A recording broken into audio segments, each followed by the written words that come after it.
Assalamualaikum warahmatullahi wabarakatuh, Mitra Kominfotik dimanapun Anda berada. Senang sekali saya Mila Atiki bisa menjumpai Anda dalam program Kabar Gorontalo Sepekan. Program ini kami hadirkan khusus untuk Anda sebagai media informasi pemerintah Provinsi Gorontalo selama sepekan. Pemerintah Provinsi Gorontalo menggelar upacara Hari Peringatan Kesaktian Pancasila tahun 2024 bertempat di halaman Rujak Gubernur Selasa 1 Oktober 2024. Bertindak sebagai pembina upacara penjabat Gubernur Gorontalo Rudi Salahuddin.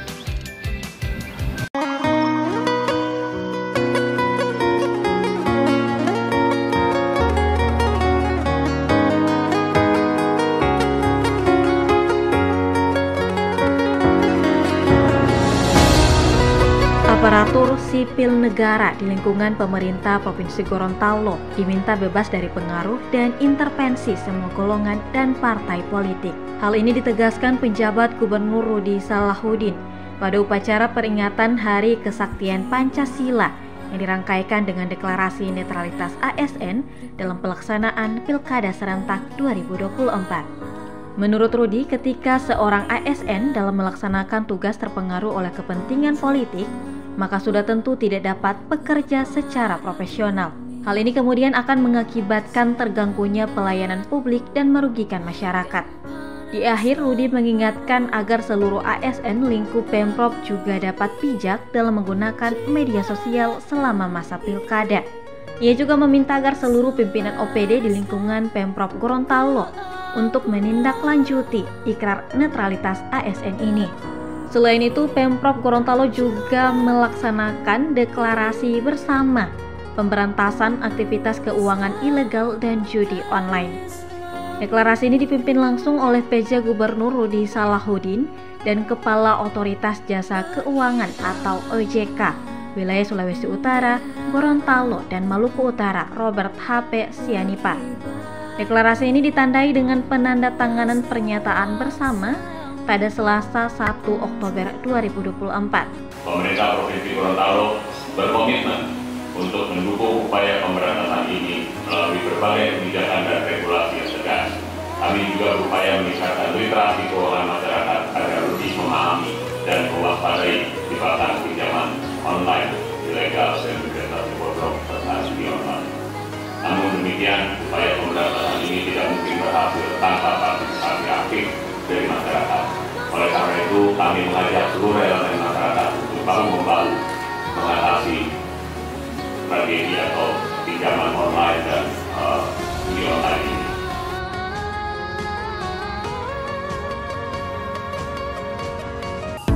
Komandan Korem 133 Nani Wartabone Brigjen TNI Hari Pahlawan Toro mencanangkan zona integritas wilayah bebas korupsi dan wilayah birokrasi bersih melayani. Pencanangan ini turut dihadiri PJ Gubernur Gorontalo Rudi Salahuddin.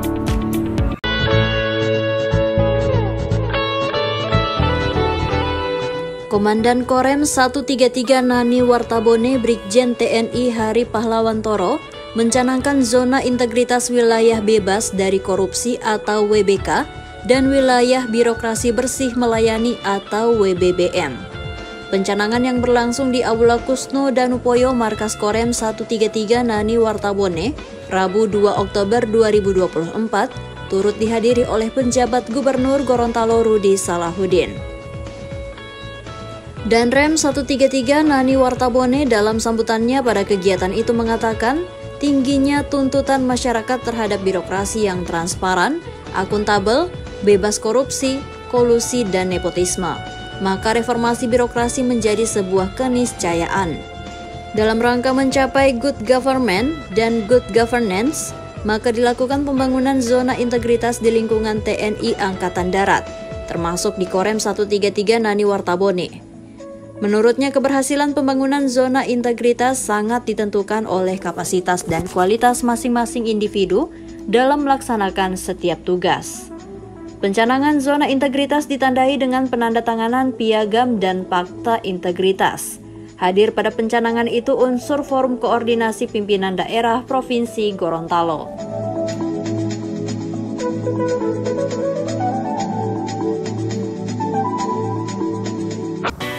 Basarnas Provinsi Gorontalo menggelar latihan SAR gabungan atau Latsargab kecelakaan kapal di perairan Teluk Tomini.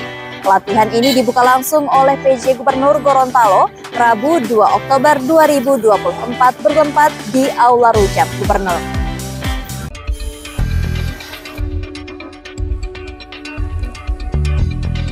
Badan Nasional Pencarian dan Pertolongan atau Basarnas Provinsi Gorontalo menggelar latihan SAR gabungan atau Latsargab kecelakaan kapal di perairan Teluk Tomini. Latsargab dibuka oleh penjabat Gubernur Gorontalo Rudi Salahuddin di Aula Rumah Jabatan Gubernur Rabu 2 Oktober 2024. Rudi mengemukakan pencarian dan pertolongan korban musibah dan bencana tidak hanya menjadi tanggung jawab Basarnas. Dibutuhkan koordinasi, kerjasama, dan sinergitas seluruh pihak terkait untuk penyelenggaraan bantuan operasi SAR yang cepat, tepat, dan berhasil. Yang intinya adalah bagaimana kita melakukan koordinasi dan sinergi kolaborasi dalam rangka melakukan pencarian dan pertolongan, khususnya di daerah Teluk Tomini yang saat ini menjadi pusat diadakannya latihan ini. Kita ketahui bersama bahwa daerah Gorontalo ini, Provinsi Gorontalo ini adalah daerah rawan gempa yang dengan adanya latihan ini kita harapkan nantinya lebih antisipatif lagi terhadap keadaan-keadaan darurat yang memang dibutuhkan untuk adanya pertolongan. Sementara itu, Direktur Kesiapsiagaan Basarnas Republik Indonesia, Nur Isrodin Muhlisin, mengatakan Latsargab bertujuan untuk memperkuat kompetisi personel, serta menguji dan mengecek kesiapan peralatan. Tujuan lainnya adalah untuk menguji mekanisme dan prosedur pencarian dan pertolongan korban musibah dan bencana. Latsargab berlangsung selama 3 hari, 1 hingga 3 Oktober 2024. Peserta Latsargab terdiri dari 20 personel Basarnas Gorontalo dan 32 orang dari instansi terkait. Pada kegiatan itu diserahkan penghargaan dari Basarnas kepada instansi yang telah berperan membantu pencarian dan pertolongan korban tanah longsor di Desa Tulabolo, Kabupaten Bone Bolango.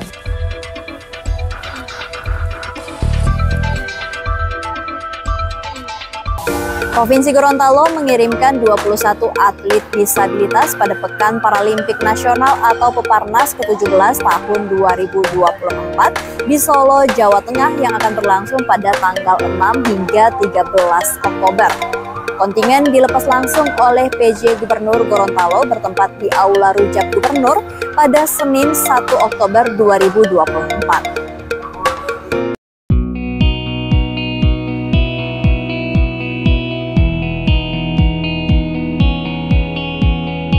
Provinsi Gorontalo akan mengirim 21 atlet pada Pekan Paralimpik Nasional atau Peparnas 17 tahun 2024 di Solo, Jawa Tengah pada 6 sampai 13 Oktober 2024. Kontingen dilepas secara resmi oleh penjabat Gubernur Gorontalo Rudi Salahuddin bertempat di Aula Rumah Jabatan Gubernur pada Senin 30 September 2024. Dalam sambutannya, PJ Gubernur Rudi mengapresiasi upaya pengurus, pembina, dan pelatih yang telah bekerja keras dalam membimbing para atlet meskipun terbatas oleh dana.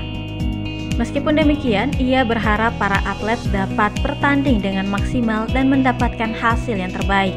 Rudi juga meminta agar para atlet menjaga nama baik Gorontalo dan berharap seluruh atlet dapat kembali dengan sehat.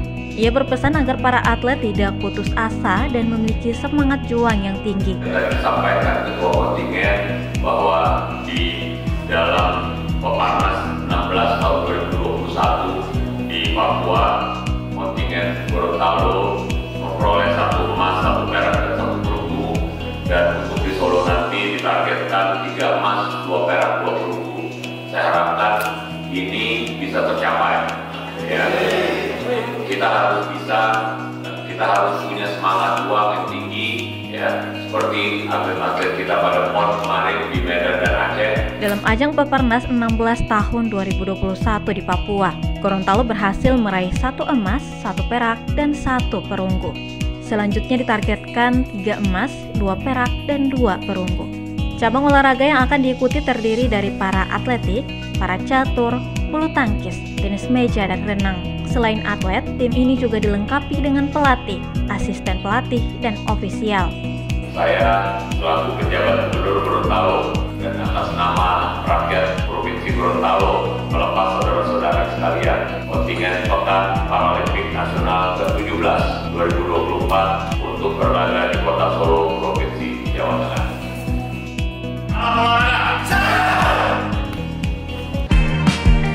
Pemerintah Kabupaten Bone Bolango diminta dapat berkontribusi lebih besar dalam mendorong pertumbuhan ekonomi Provinsi Gorontalo. Hal ini diungkapkan PJ Gubernur Gorontalo saat melakukan kunjungan kerja kepada pemerintah Kabupaten Bone Bolango. Mitra Kominfotik, demikian informasi terakhir tadi sekaligus menutup jumpa kita pada edisi kali ini. Semoga informasi yang telah kami sajikan dapat bermanfaat. Dan jangan lupa untuk like, komen, share, dan subscribe channel dari pemerintah Provinsi Gorontalo. Saya Mila Atiki dan tim undur diri. Wassalamualaikum warahmatullahi wabarakatuh dan sampai jumpa.